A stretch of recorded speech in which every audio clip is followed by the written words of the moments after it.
going to show you how we prune our apple trees here at Bollom Castle. This is what's called an Espalier apple tree, which means it has one central trunk and then these horizontally trained lateral branches coming off either side.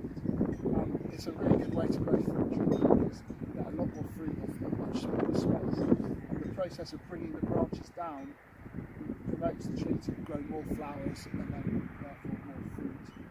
It's actually very simple. This tree's about 5 years old and it's fully trained already.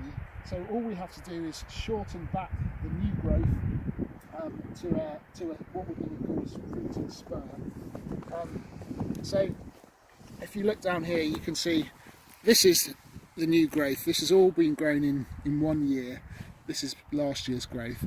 And what we want to do is promote fruiting buds on these spurs here, and we do that by reducing the growth down to 2 or 3 dormant buds. So all you need is a very sharp pair of secateurs. Make sure you sharpen your secateurs before you do this, and count up 3 buds. I always think it's a good idea to prune quite hard, so I tend to go just to 3 buds.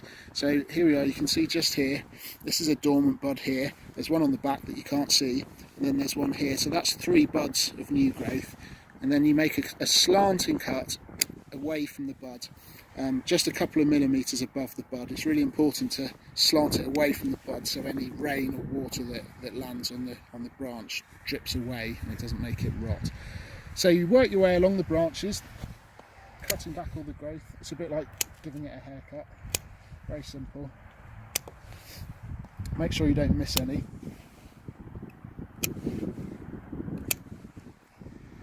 We tend to prune our trees both in the summer and in the winter. The principle's the same.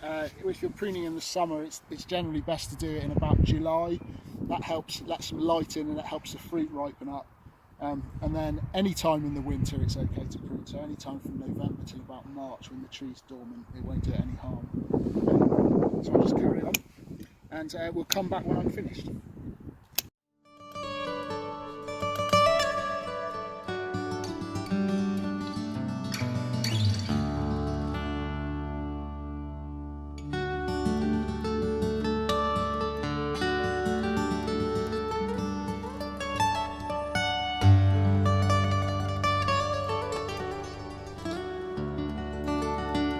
When you finish all of your pruning, you can start training in your branches. We're on our top rung here, so we're almost finished. We just use a natural twine, 3-ply natural twine. And what you do is you go a couple of times around the wire or the pole that you're tying into, cross over the string, and then bring it over the top of the branch and just do a normal overhand knot. What's really important is that you leave a little bit of room so that the tree can grow and it doesn't bite into the wood. That's really important. So when you're finished, just cut it nice and short. There we go. And that's it.